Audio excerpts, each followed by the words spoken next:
I'm Dan Kurtz-Phelan, and this is the Foreign Affairs Interview. We talk about how the British and the French made a lot of key innovations early on for the tank, but it was the Germans who figured out actually how to use it. So just because Anthropic and OpenAI and Google do great in AI in a private sector economic competition does not mean it is the American birthright that we will have an edge in applying that to cyber operations in a national security context. In the last few years, artificial intelligence has become a central arena of geopolitical competition, and especially of U.S China rivalry. For much of that time, America, or at least American companies, have seemed to have the advantage. But Ben Buchanan, a leading scholar of technology who crafted the Biden administration's AI strategy, worries that America's AI superiority isn't nearly as assured as many have assumed. In an essay in the November-December issue of Foreign Affairs, Buchanan, writing with Tantum Collins, warns that the American way of developing AI is reaching its limits. And as those limits become clear, they will start to erode and perhaps even end U.S. dominance. The essay calls for a new grand bargain between tech and the U.S. government, a grand bargain necessary both to advancing American AI and to ensuring that it enhances rather than undermines U.S. national security. I recently spoke to Buchanan about the future of AI competition and how it could reshape not just American power, but global order itself.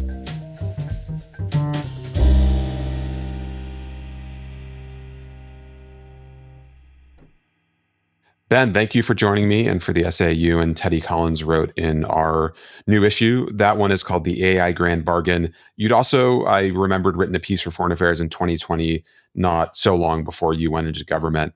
That one was called The U.S. Has AI Competition All Wrong. And I was struck in reading that piece just how much of it foreshadowed both the debates we're having right now in this space, but also the last administration's AI strategy, which I imagine is not entirely an accident. Thanks for having me, Dan. Yeah, I think it's fair to say that piece did do a little bit of foreshadowing, and I take great pride in it, not least because my understanding is that is the first time we got compute into foreign affairs as a noun. That's right. It was a major copy editing crisis, but we got through it. So yeah, it was a sign of things to come, I think, of the importance of compute or computing power, if you prefer, to national security policy. Exactly. And I think you were the first person to explain that to me. So I appreciate that. But I want to go back to that essay, but I want to start with the new one. You and Teddy make an observation early in the new piece about how different artificial intelligence is than most major cutting edge technologies of the past, especially those that came to decisively shape national security and geopolitical competition and the set of issues that we focus on. Curious how you characterize that difference, the kind of public-private balance, and why that, in your view, is so fundamental to understanding both where we are, but also some of the challenges that we're facing.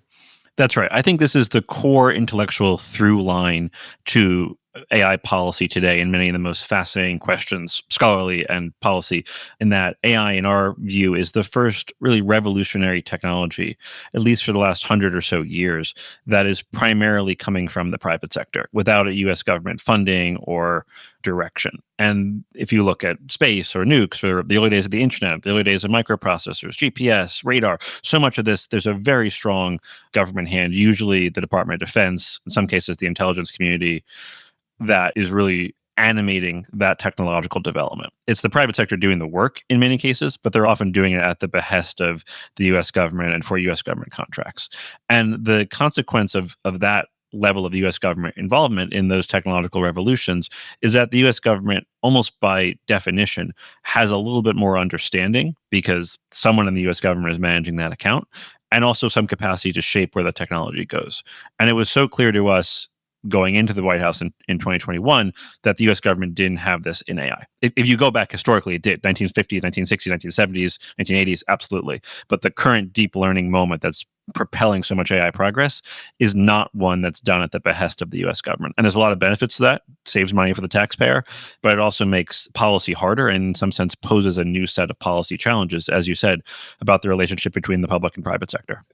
If we look at, let's say, the internet, to take a relatively recent example of the ones you listed, what has changed between, the early 1990s and the last several years of AI? Is it something about the technology that explains that difference, or something about the way government and the defense industrial base, defense research base works that accounts for it? I think the internet is a technology that very much comes out of the government, the Department of Defense, DARPA, ARPANET, all of that. And I think one of the consequences of that is you did have a U.S. government in the Clinton administration that understood fairly quickly what the internet could do, and I think made pretty savvy policies around that. So that I think is probably a undisputed historical fact at this point. Of course, there's debates around internet policy, but I think in general the activities that they carried out were tech savvy and good. If you look at AI, we can really date the deep learning moment to 2012 or so. Since then, it has grown up entirely in the private sector. And the scaling that I'm sure we're going to talk about, the huge amounts of investment, all of that is private sector capital put to work by private sector labs. For the most part, not even at universities, just a few companies that are really creating this technology that, at least in my view, will have profound implications for national security. If you could go back to 2012 or the years after that, is there something different government should have done that would have given us a different balance now? Or is there something inherent in the technology that explains the difference? No, I think it's good that this technology is private sector developed. I don't have an issue with that. I think a lot of what we tried to do was to build out government capacity so that when it came time to actually make policy around this, we were ready. And we tried to hire through the executive order and elsewhere what we called the AI talent surge, amounted to almost 1,000 people who are AI experts coming into the government. So I think it is not a lament in my part that this grew out of the private sector, but it is a recognition that when something becomes this powerful, of course, there will be some role for government and the like in applying it to national security. And we wanted the government to do that in as tech savvy a way as possible. And if you buy my argument about this coming from the private sector, it's probably a natural corollary that it's going to be a little bit harder for the government to use it well because it didn't invent it. There's a fairly striking claim at the beginning of the new essay. You argue that while the U.S. lead in artificial intelligence looks unassailable, to use your words, it's in fact far from that when you compare it, especially to where China is. And if anything, our position is eroding and the prospects don't look so great in years ahead. What are those concerns? What does the kind of picture, the superficial picture of where we are, miss about the trajectory as you see it? There's no doubt in my mind we have the winning cards in our hand. We have an incredibly fortunate position, in large part due to the work of the private sector that we've talked about. We have control of the computing supply chain. We have a talent base that draws on the entire rest of the world. We have capital markets that no country can match. We have a lot of really good cards to play. We just have to play them. And we have to play them in a way that uses the strengths of the public and private sectors together. And my concern is that we are not doing that, or we are not doing that as well, or we will do it with the same strategy we did in 2014 or 2018, where the government's just not really engaging in AI in a meaningful way. And strategies that work then in the early years of the deep learning era may not be as robust for 2026 and 2028 and 2030. So that is my concern, but I have total confidence in the leverage and the cards that we have. I just want us to use them well. If you project the pessimistic scenario forward, what does that look like? What's the concern that you see? Well, if everything goes bad, we'll start to see significant erosion on a few fronts. We will fail to build the energy to capitalize here in the United States on what we could do, which means we'll fail to build the data centers, which means we'll fail to scale. If we screw up the talent policies, we'll fail to draw the talent from around the world that is fundamental to AI innovation, AI progress. If we fail to use our advantage in chips, we will let the Chinese buy high-end chips, which they'll use to power their military and their AI companies. Maybe we'll let the Chinese buy high-end chip-making equipment, let them build a domestic chip-making industry so they're more independent from us. So there's definitely a lot of downside risk and a lot of pitfalls ahead. But the theme of the essay is we can avoid these downside scenarios. We just have to get it right on policy. For those of us who are not steeped in this and are not working on this every day, the release of the Chinese DeepSeek model earlier this year, I believe, was a startling moment in that it looked like they had managed to create an impressive model, one that looked impressive to those of us who are non-experts, with much less capacity, much less spending. Did it look that way to you? How did you read that release? Yeah, it didn't look that way to me. I think a couple of things are true here. First, DeepSeek's talent is extraordinary. And Teddy and I used to write a weekly letter or roundup to the National Security Advisor on what happened in AI that week in industry. This is a consequence of when industry is driving the bus. You got to figure out what's going on. And we wrote about DeepSeek many times starting in 2023. And we knew DeepSeek was really good. Their talent's really good. They're really smart people. And just to be clear, you're in the White House. You're the kind of White House AI czar at that point. In the White House, yeah. I was White House Special Advisor for AI, and Teddy was the director for AI on the National Security Council. So we would write this. We were studying the papers. Teddy gets a lot of the credit for doing a lot of the technical work there. And we noticed in 23 DeepSeek doing impressive stuff, DeepSeek code and so forth. So no one was surprised about the technical capabilities of DeepSeek's researchers. I think the system DeepSeek released, really the impressive one was in December, called V3. The R1 one that got attention. January was just kind of a natural extension. That was basically on trend with where American AI companies were, maybe a little bit behind where American AI companies were. But that's what you'd expect of DeepSeek's talent, given the computing power that they had. And that system was trained on American chips that they either smuggled in or that were legal to purchase at the time. And DeepSeek's CEO said the number one constraint DeepSeek faced was not talent or money, but chips. And that makes total sense to me. So I think the DeepSeek data point is really in line with the broader thesis here. In fact, the broader thesis of that essay you mentioned that I wrote in Foreign Affairs in 2020 about computing power being the fulcrum of AI progress. And our reaction at the time, what we told people then, and what I think has been borne out, is okay, DeepSeek did this once, they smuggled chips once, but the computing power demands are going to grow exponentially, and DeepSeek will not be able to keep up doing that. Certainly not if they use Chinese chips, and probably not if they have to continue on smuggled chips, assuming we enforce the export controls. And DeepSeek's been very quiet since January. Was the extent of the smuggling of high-end chips a surprise to you? I was worried about it the whole time. And I think this is something where we have to make sure the U.S. government can enforce the policy. Otherwise, there's no point in having the policy. So I think some of the chips DeepSeek bought were legal. So we had not yet controlled them, and there were huge debates and so forth about that, the H20 chip in particular. We don't know exactly which chips they used, so I don't know the breakdown of smuggled versus legally purchased, but we do know they were U.S. chips, and we do know, at least based on news reporting, that they have since tried to train on Chinese-made chips, and they have failed, largely because the chips are not very good. Does the U.S. government have the capacity to enforce those restrictions effectively? I mean, where does that even happen, or is this a new capability that needs to be built? Export control enforcement is not itself new. We have the Bureau of Industry and Security in the Department of Commerce. They've got a really important job. We advocated for more money for them in the Biden administration. We got some more money, but the idea of we export control certain technology and therefore we need to enforce that is a Cold War idea. I think it's fair to say we should continue to give them more resources and hold them accountable for enforcing these controls in an era in which we're controlling a broader range of stuff. So no one here is more supportive of beefing up BIS and making sure we can do the enforcement than I am. I think it's fundamental. And it should be a bipartisan priority. Whatever the controls are, they should be enforced.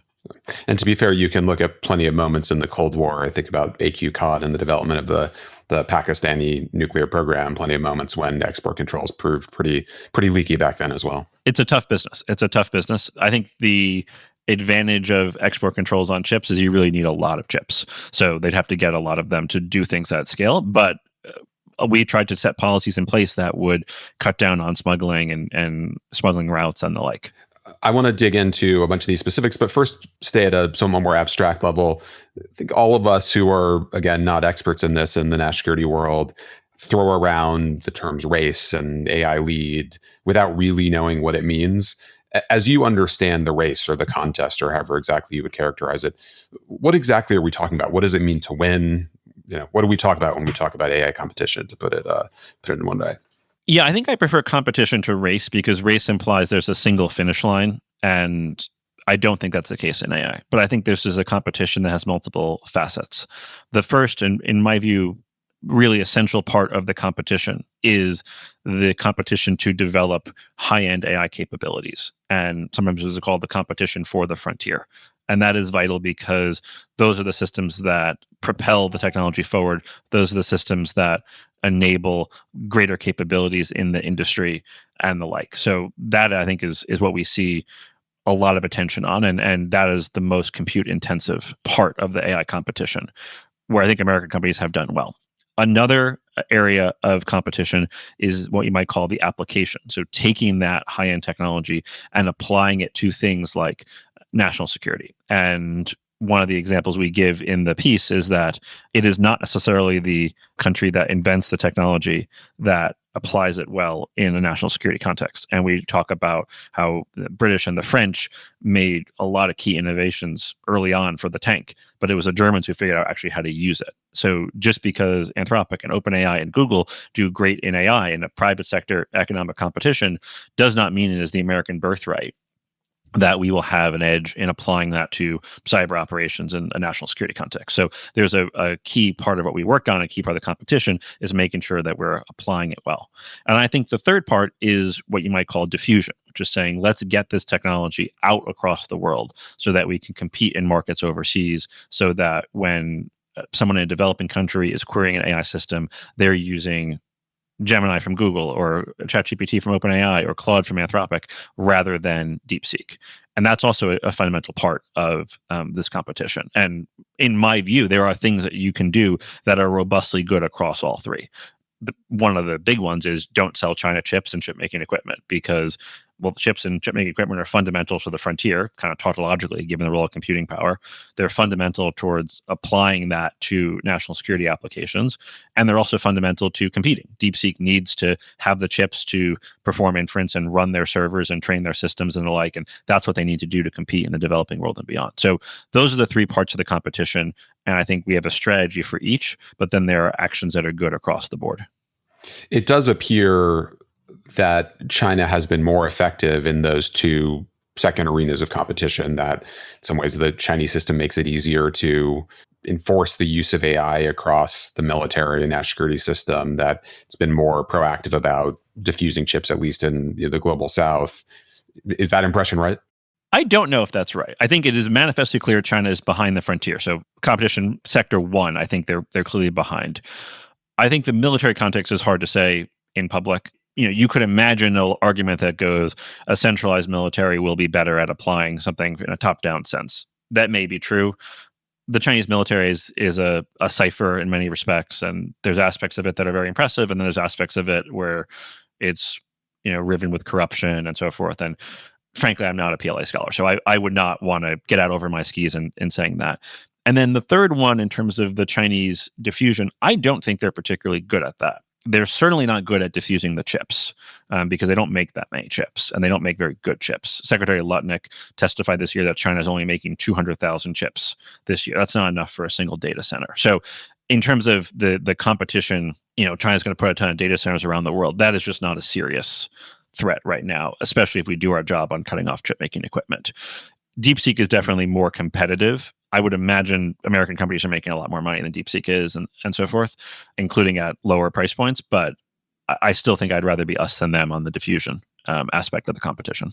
The essay is about the limits of the American way of AI. I'm curious, as you've observed the Chinese way of AI, if we can put it that way, over the last several years, are there other elements of it that you find worth imitating, that you admire in terms of their effectiveness? They're doing a great job on energy. They're doing a really extraordinary job on energy. And I think the stat here is you can look at how much energy is being added to the grid as a percentage. And from 2005 to 2021, the net new energy add to the U.S. grid was something like 0.1%. Got a little better under Biden, bipartisan infrastructure law, big push on electric vehicles and heat pumps and AI data centers and clean power and all that. So a little bit better. China's adding 12% per year. Compounding. Even a developing country like India, my understanding is adding 3 or 4%. So the energy story here, it's a case where the Chinese are just doing extremely well, and that will benefit them. And if we don't get our act together on energy, we will struggle.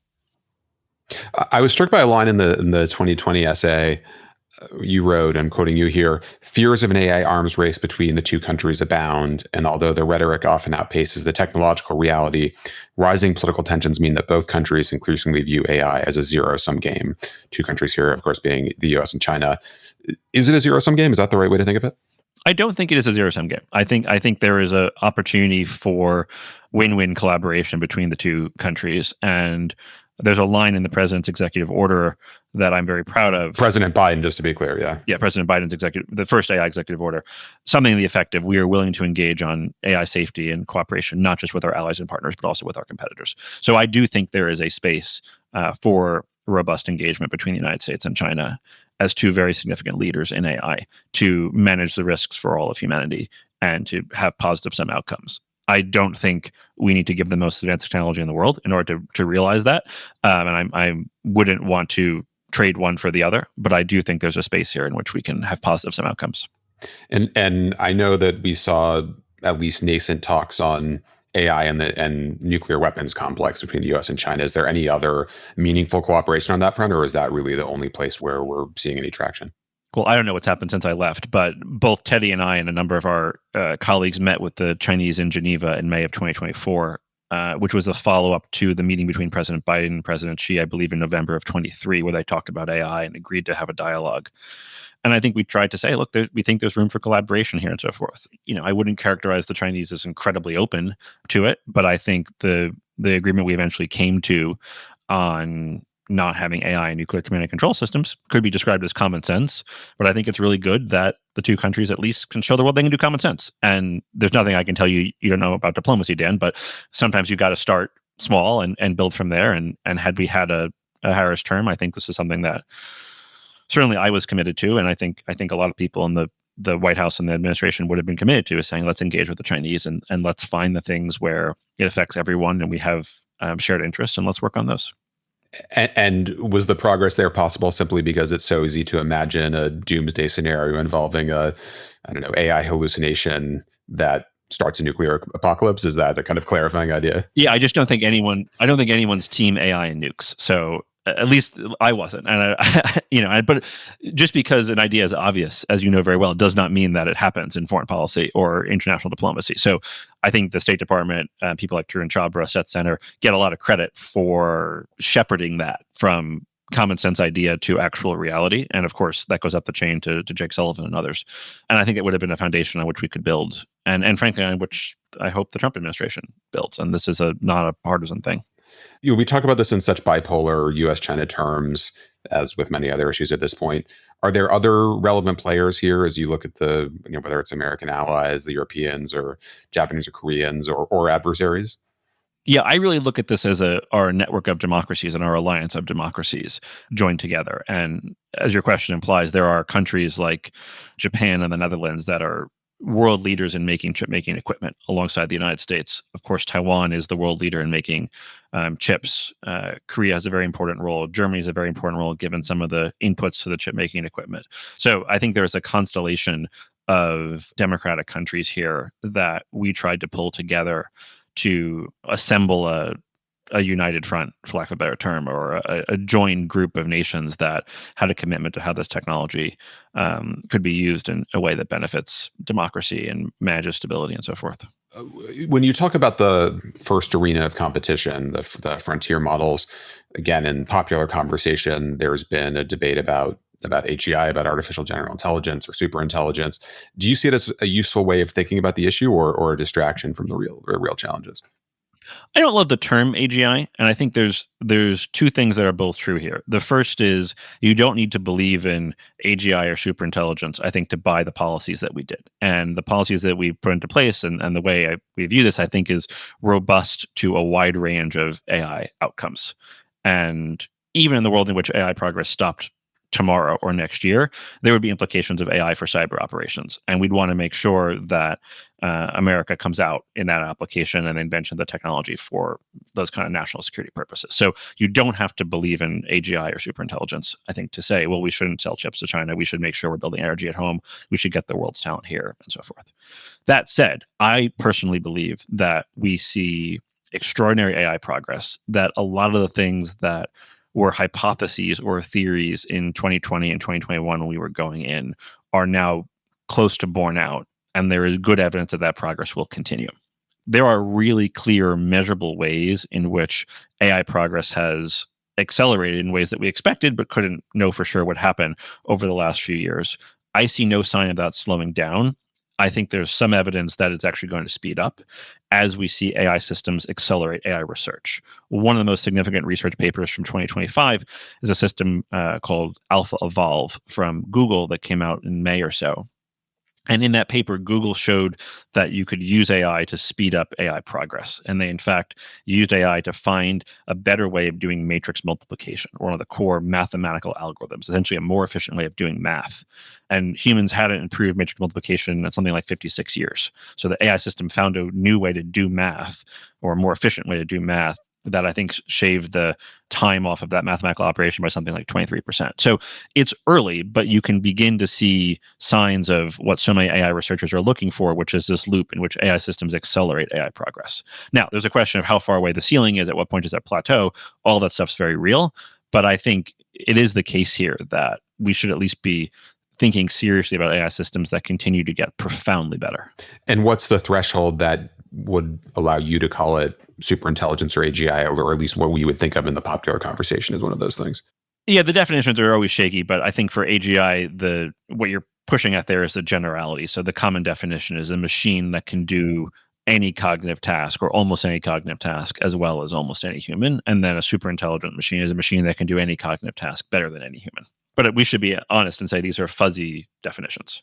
And there's, of course, a growing skeptical view that all of this is driven by some combination of self-important grandiosity on the part of some of the private sector leaders, and maybe a desire to distract from near-term regulatory debates to focus on these kind of sci-fi scenarios. But we won't get into motives there. But it's an interesting question. Yeah, I mean, and I think it's fair saying, when I was in the White House, I had domestic responsibility as well. And the analogy I often used was the decathlon, which is there's a lot of events in AI policy, and America has to do all of them. So at the same time we are thinking about export controls, and at the same time we're thinking about energy, we also need to think about what are the near-term applications, positive and negative, of AI today. There's a lot of upside in science. There's some risk as well. And of course, there's risk of discrimination and how we're using AI in law enforcement and so much else. So one of the reasons I love AI policy is it is so all-encompassing, and we have to do all of the things. You've mentioned energy a couple of times. If we go back to the essay that you and Teddy wrote, this is one of the limits to the American way of AI that you focus on. Why is this so central? It was really the first constraint, the first fear that you focused on. Brian Deese, I would note, the former head of the National Economic Council, your colleague in the Biden White House, wrote a piece for us about a coming electricity crisis. What worries you, and what will it take to get really serious about the need to overcome those constraints? That was a great piece, and Brian is a great thinker on AI and the broader economy. I think what worries me is I have made the argument now for years in your journal that computing power is essential. We're scaling computing power to scale AI systems. I think that's pretty well proven at this point. Well, we're also scaling energy. And if we're going from a training cluster to train the AI system in 2020 that maybe was a couple thousand chips, to training clusters in 2026 or 2027 that are millions of chips, and the chips themselves are larger, even though the chips are on balance more energy efficient, they're still drawing more power. And you're just going from an energy draw to, I don't know, maybe in 2020 it was kilowatts or low-end megawatts to gigawatts. And if you look at what OpenAI is talking about, or Anthropic are talking about, they're talking about individual data centers of 5 or 10 gigawatts of power. That's as much as something like 24 U.S. states, I think, for 5 gigawatts. And we're talking about an industry draw that's something like 50 gigawatts, which is as much as essentially many countries in the world. So there is just a mathematical conclusion here, which is if you buy that computing power is going to continue to drive AI progress, and you buy that companies are going to have the money to buy tons of computing power, then they're going to have to find the power and the electricity. And I think that is going to be fundamental. And if we sit here in 4 years and we've really plateaued AI progress, odds are it will be because of a failure to build the energy. And it's worth saying, I think the companies need to pay for this. So this is not the case where it would be acceptable, and we say this in the essay, for this to be done on the backs of citizens or taxpayers or ratepayers and the like. This is the kind of thing where the companies are making giant financial bets. They're spending hundreds of billions of dollars, and they should foot the bill for this. You can already see a political backlash starting to take shape in places where data centers have been built. Yeah, and I mean, Northern Virginia, where I live, my understanding is something like 40% of the power of Virginia, electricity of Virginia, is going to data centers. Now, Virginia is an outlier because it has a history of building data centers, but I suspect this is going to be a very significant political issue going forward. And I have a lot of sympathy for people, ratepayers, who are saying, I don't understand, don't do this on the backs of my pocketbook. But I also believe we need to have a set of policies that makes it possible to build a lot of power, and the company should pay for it. Do you see any willingness on the part of the companies to do so? Yeah, I do. I mean, I think it probably varies by company, but I do think that we had conversations with the companies, and a lot of them said we would pay for it. We, the companies, would pay for it, and they also said things like, "Well, we want to pay extra. We're willing to pay a premium to make it clean power." And one of the things that's in the essay, and also in our second AI executive order on infrastructure, is my hope for this is that we can use their willingness to pay for power to catalyze a next generation of electricity generation. Of course, advanced solar, advanced wind, the economics there are quite good, but also things like small modular reactors a little further out, and things like advanced geothermal, where I think there's a lot of promise. So in an ideal world, if we're getting to an upside scenario, we're sitting here in 4 or 5 years. We've built the power we needed to train the stuff and build out the data center and the infrastructure. We have not done it on the backs of ratepayers, and we've used the company investment to catalyze a next generation of clean energy that everyone will benefit from. And I would note that between your piece and a couple of pieces that Brian Deese has written in our pages, there's a pretty comprehensive blueprint about what you need to do in order to get there. Whether our political system can manage to actually implement that is a separate question. That's right. I think this is a case where the cards are in our hand. To mix metaphors, path is clear, and it's just a question of can we get the system, private and public sector, to do this, and state and local, and there's a lot of moving pieces. We'll be back after a short break. And now back to my conversation with Ben Buchanan. One of the other vulnerabilities, one of the other limits to the American way of AI that you focus on in the essay is security and espionage. What are your concerns there? Essentially, we are inventing a technology with very, very deep national security implications, at least if you buy our thesis. If you buy our thesis as well, it's coming from the private sector for the first time. A lot of its predecessor technologies grew up in eras of secrecy, where the secrecy was kind of built in for better or for worse. The nuclear programs, of course, some of the space programs, many of the DoD programs. There are downsides to secrecy in cost, innovation, and the like. So it's not surprising to me that companies have been able to be very dynamic, in part because they're more open and collaborative and so forth. But we are going to have to find some mechanism in which they preserve that openness and that collaboration and that innovation, and yet also make sure their secrets are robust to what I suspect will be very significant foreign espionage threats. And this is not speculative. We gave a couple examples in the essay, but we know that there are cases of foreign intelligence officers or agents of foreign intelligence trying to penetrate American companies, trying to steal trade secrets and the like and take them back. And of course, I think China's history here in a wide variety of areas beyond AI is pretty well documented. So we should expect that almost tautologically, as AI gets more important, other nations will recognize that and will use their full tools of national power, including foreign intelligence, to try to get secrets. Insofar as the secrets are important, which I think they will be, we will have to protect them wherever they are, including in the private sector. Even before AI became the focus of this conversation, there was not, as I see it at least, there was not a lot of success in getting pretty important private sector actors to take their own cybersecurity seriously. It took a while to get there. That does not seem to suggest that it's going to be easy in this case either. I don't think it's going to be easy, but I do think if you were to rank American companies by their cybersecurity posture, you'd have the banks doing quite well. They've learned hard lessons, I think, and have done well. And you probably would have companies like Google that are near the top and hyperscalers and the like. So it is probably fortunate that the companies that are inventing this technology do have some pedigree with security. What I would like is the government to bring the things that only the government can do in terms of threat intelligence and the like to assist those companies.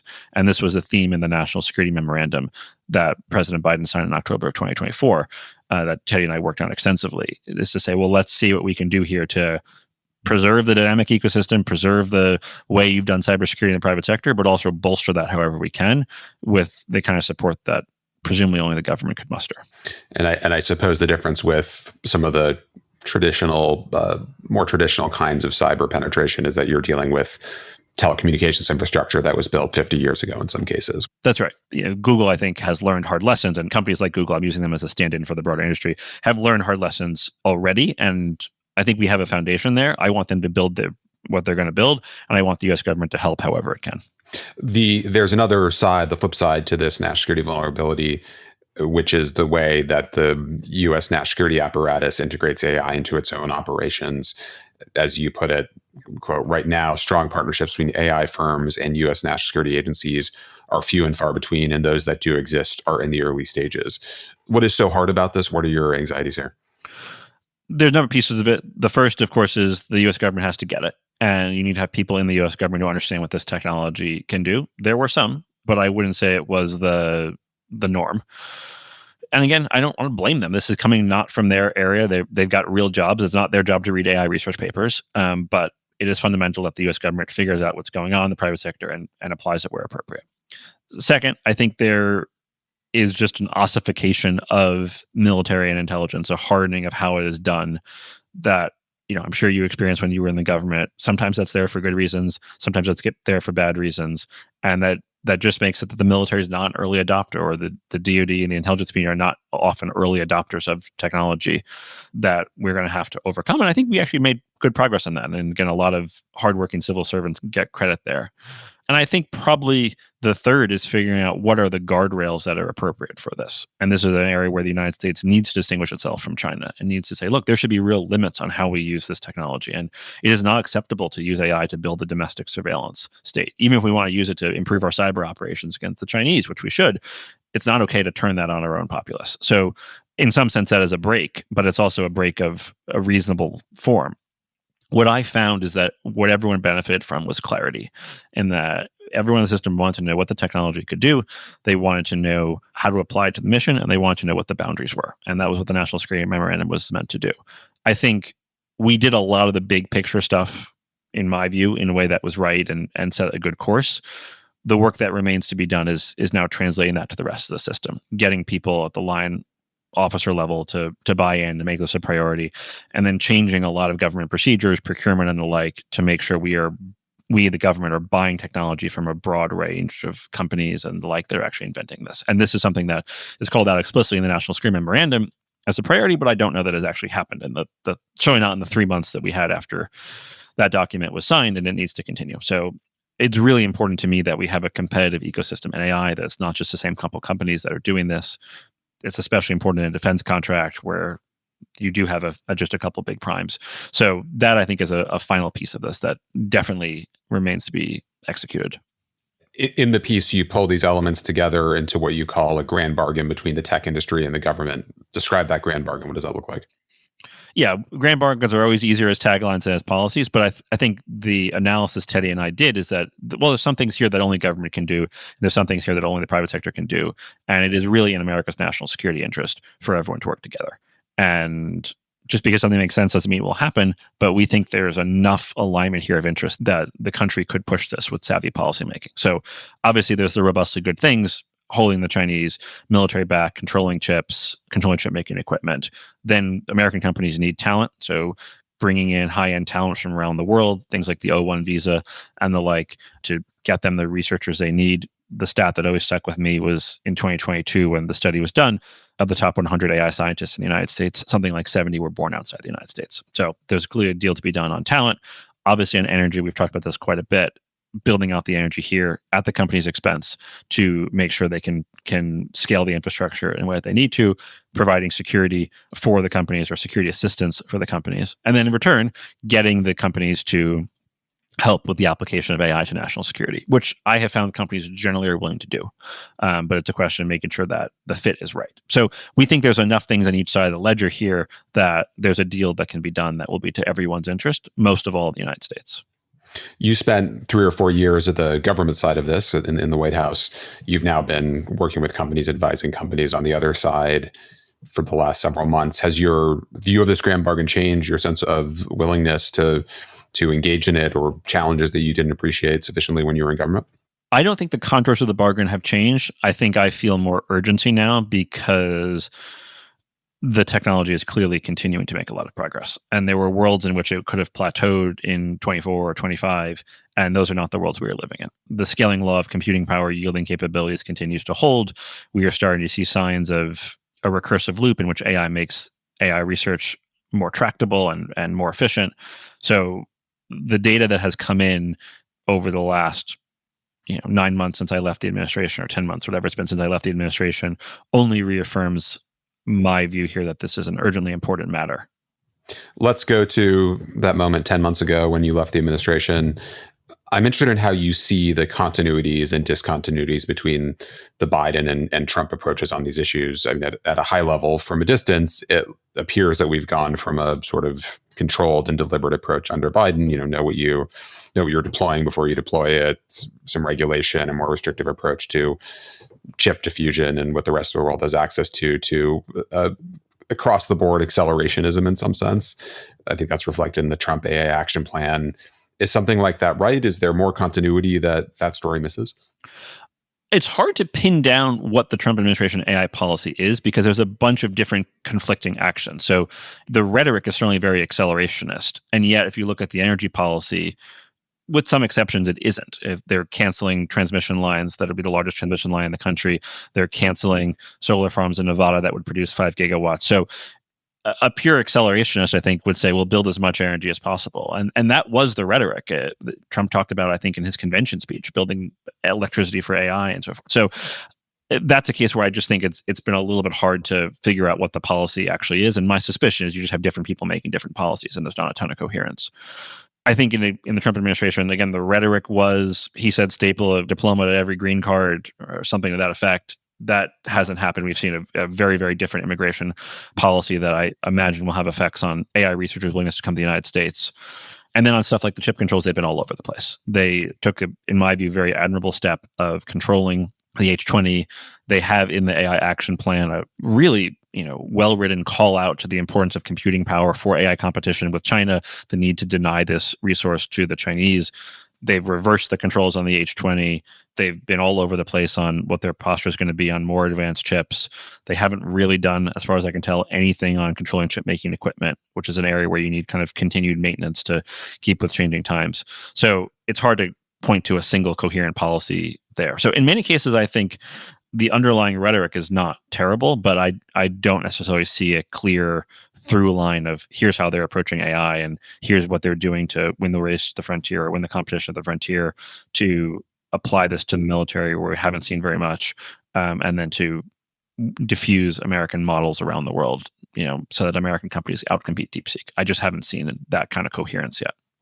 I want to ask you about differences in views on compute and how to maintain that edge. But I suppose it's worth first just really lingering on this point that you keep coming back to. Can you just explain, for those of us who are not experts in this, why compute to you is the center of this and what the components of that are?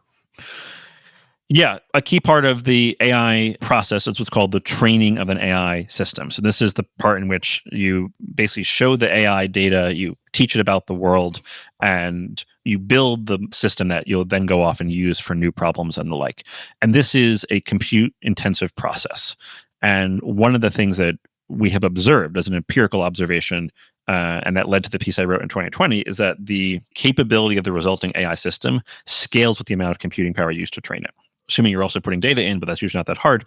The more computing power used for training an AI system, the more capable the AI system is as a result. And we call this the scaling law. And in the sense that, it's not a law of physics, it's an observation. Computing power get more efficient every 2 years. So this has continued to hold for probably, at this point, 12 or 13 orders of magnitude of computing power, where you keep increasing the scale of the computing power, and in a very predictable way, the AI systems increase in capability as a result. So that is one really obvious point for the importance of computing power. In 2024, we began to see a little bit more nuance to the scaling law, 23 and 24, in which you could do other steps on top where you could also scale computing power, basically using reinforcement learning, another kind of AI algorithm on top of your AI system, and you could scale that as well. So now we had two things that you could use computing power to scale, and as you scaled each of them, the resulting model got more capable. And then we also noticed what you might call a third scaling law, or a third piece of the same scaling law, is once you had the trained system, you could then apply it to a particular problem. And you could use, at the expense of more computing power, you could essentially get it to think for longer on that problem. And in the same way that if you gave someone 10 minutes to write a foreign affairs essay, it probably wouldn't be great. But if you gave them a year, hopefully it'd be a little bit better or substantially better. As AI systems learn to linger and think about problems, they can often perform better. That's great. That just comes at the expense of more computing power. And you can see this if you use ChatGPT or Claude and you put on the extended thinking mode. It thinks for longer on a problem. You tend to get a better answer, but it uses more computing power. So those are three reasons, all bundled together in this notion of compute scaling, why the more computing power you have to throw at AI training and use, the more powerful AI systems are as a result. And that comes down to how many chips you have, how advanced they are, and how much electricity you have to put into them, essentially. Essentially, yeah. Yeah. And I think I'd add one component about how well the chips network together, which is a strength of US chips as well. You've mentioned the importance of keeping the most advanced chips in our hands and in the hands of our allies and out of the hands of China, especially. There's a different view that you hear from parts of the Trump administration. I take your point about incoherence in different parts of the administration having different views. What is, if you can give the most credible version of that alternate view, how would you describe that? I think the reality would be different if China could make a lot of chips. And sometimes I hear the argument of China can make a lot of chips, or if we control chips to them, China will indigenize their chip production faster, and therefore we should take a different course than you guys did.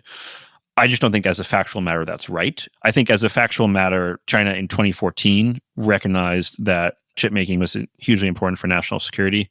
They began spending $200 billion of public and private capital to try to indigenize their chip making industry, essentially put the pedal to the metal on that. The Trump administration, the first Trump administration, Matt Pottinger and others, I think, get a lot of credit for controlling advanced chip making equipment to the Chinese to inhibit this progress. And the Chinese really didn't make a lot of headway. So we are really outperforming the Chinese on chip making, probably by a factor of 10 to 100x, depending on how you want to measure it. And it is fair to say that is the crux of this whole enterprise. And in the world in which China caught up, they would really have a lot of advantages given their talent and their electricity production. So maybe some folks in the Trump administration think China's closer than they are on chip making. My view is they're pretty far behind, and we can take smart action by denying them chip making equipment to hold them back. Just to dwell on this for one more second, I know this is a foreign policy discussion, but it's worth just going into the technology of chip making. My view is this is the hardest thing we do as a species. This is just incredibly technically impressive work. Remember, the United States really can't do this right now. The CHIPS Act helps some, but it's really just a couple companies in the world, really just TSMC, that can make this at any kind of scale. You're talking about incredibly precise lasers, vacuums, thousands of times more pure than the vacuum of space, emitting radiation with incredible precision to make these chips.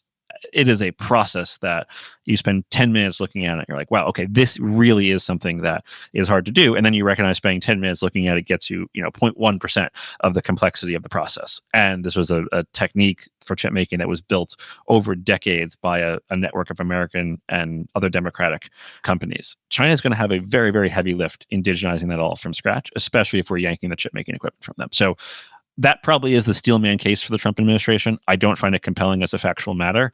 And I think we should all agree that we shouldn't be selling chip making equipment to the Chinese. We should make it harder. The other change between Biden and Trump, as I understand it, is fewer restrictions on the kinds of chips and the number of chips that could go to other countries in the world, who are not necessarily close allies or adversaries of the United States. Is that a reasonable change? How do you understand that debate about diffusion?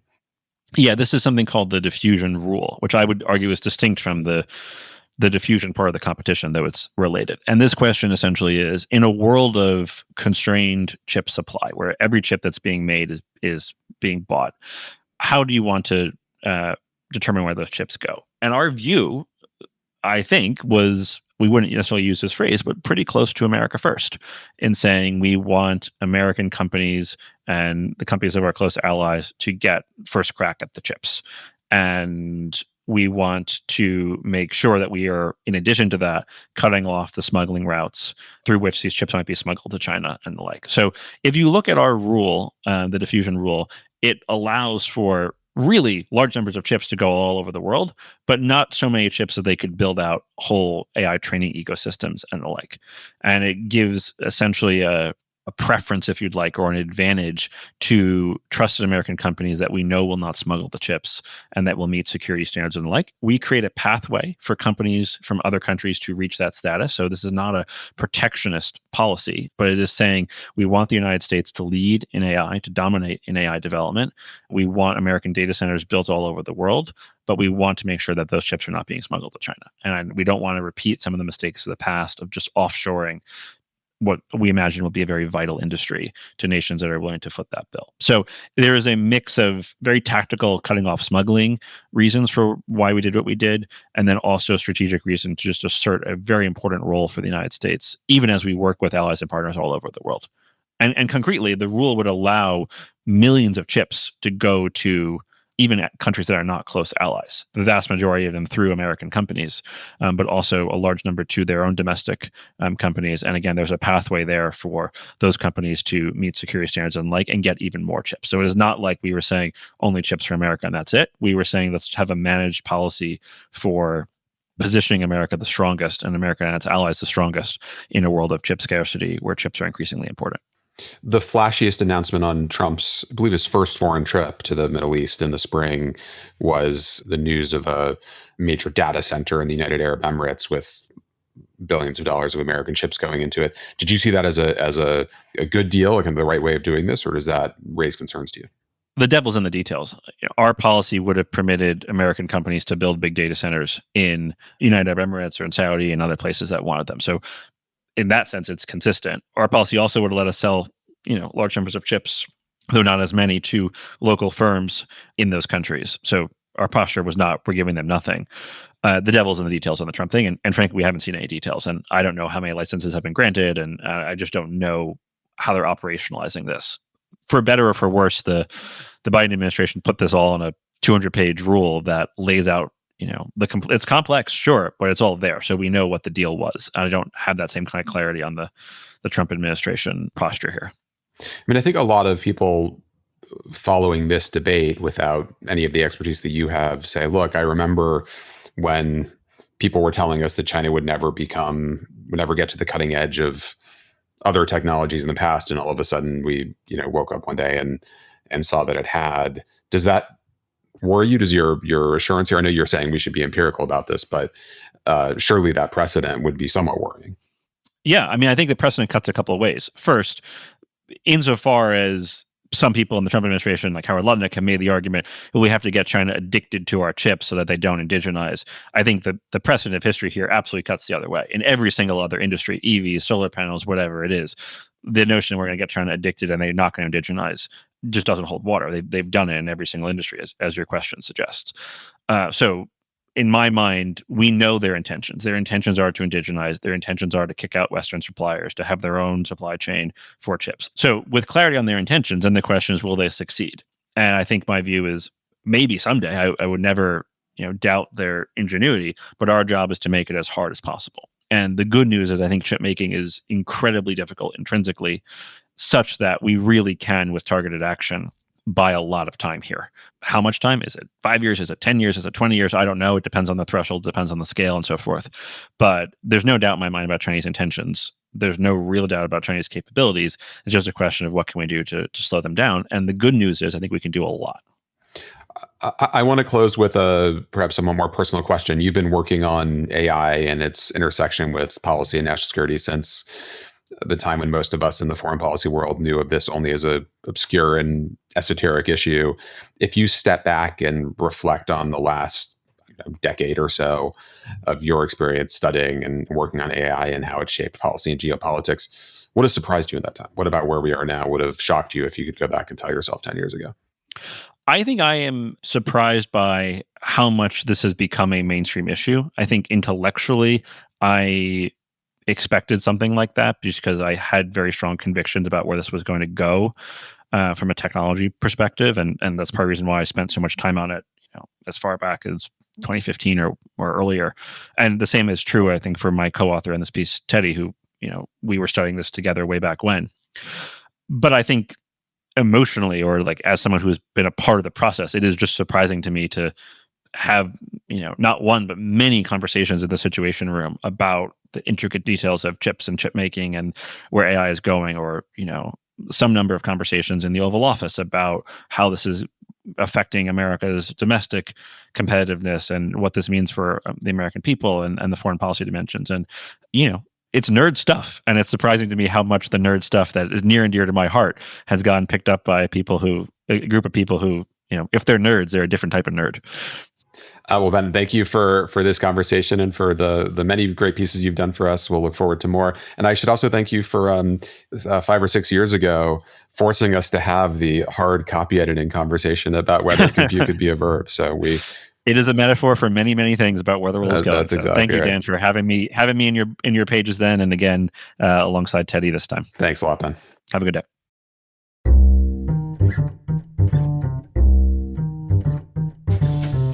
Thank you for listening. You can find the articles that we discussed on today's show at foreignaffairs.com. This episode of the Foreign Affairs Interview was produced by Ashley Wood, Rose Kohler, Mary-Kate Godfrey, and Kanish Tharoor. Our audio engineer is Todd Yeager. Original music is by Robin Hilton. Special thanks as well to Arena Hogan. Make sure you subscribe to the show wherever you listen to podcasts, and if you like what you heard, please take a minute to rate and review it. We release a new show every Thursday. Thanks again for tuning in.